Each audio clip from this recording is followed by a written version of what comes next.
实验目的：借由制作一个简单的喷射引擎，了解实际大型喷射引擎之运作原理，以及气体燃烧体积膨胀之科学。实验器材：玻璃瓶以及其瓶盖、酒精、滴管、打火机、手摇钻、湿抹布。实验过程与方法：我们使用手摇钻将瓶口钻出一个直径约1公分的圆。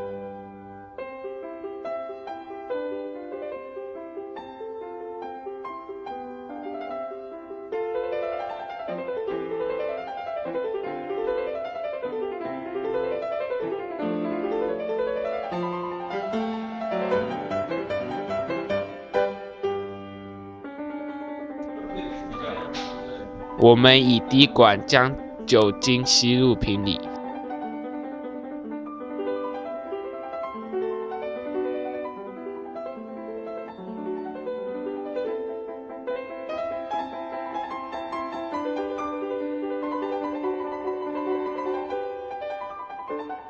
摇动瓶子，加速酒精挥发。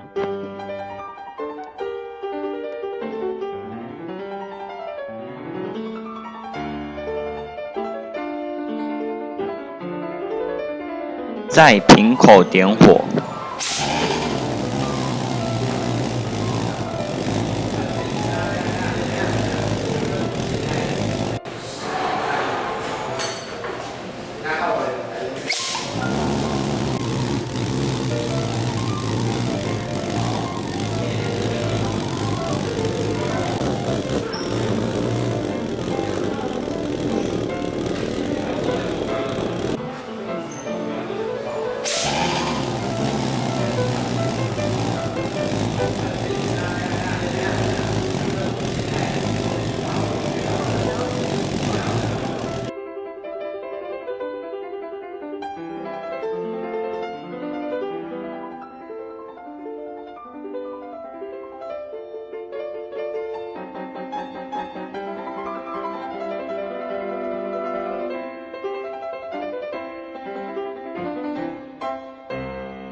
实验分析与结果：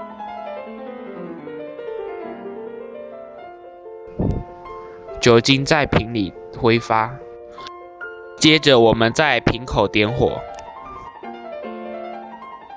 使得酒精气体爆炸而快速冲出瓶外。爆炸后，瓶内压力下降，吸入大量新鲜空气，并与瓶中酒精蒸汽混合。第二次爆炸随即发生，接下来则会不断重复此循环，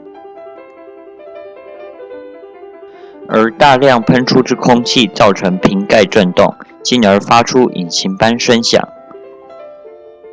以上就是罐头喷射引擎制作原理与解说，谢谢观赏。